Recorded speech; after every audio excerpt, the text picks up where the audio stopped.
में हौदा में गे हे गे ढेर दिन पर अलियो तोर गाँव में गे।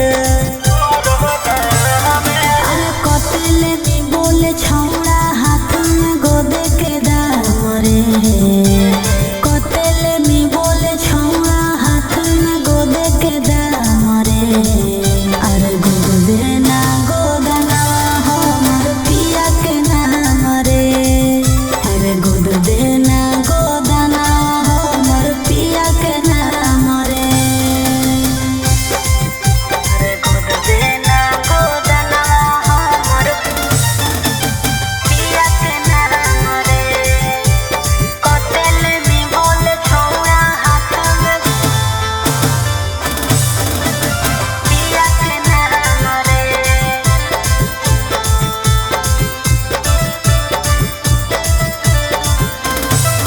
एगो दिल बना दे हाथे, ओमे नमवा लिख दे साथे।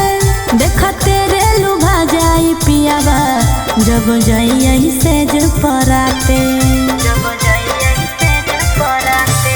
छाप देवोगे ऐसन जिंदगी भर रहत होगे निशानी। अब धीरे धीरे गोदबो नहीं होतोगे परेशानी।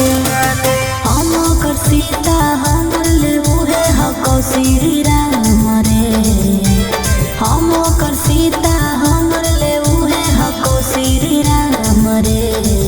अरे गोदे ना गोदना हमर पिया के नाम रे, अरे गोदे ना गोदना हमर पिया के नाम रे।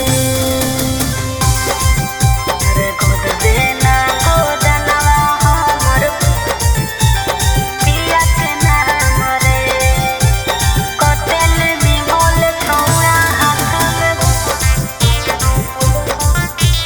पिया के नाम रे। कि हमर पिए पसोभे बदनिया में 16 सिंगार।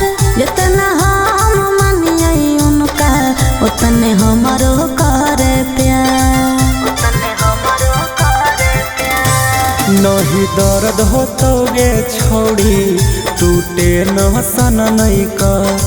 यदि पिया से अपन तू कहरत हो भी प्यार।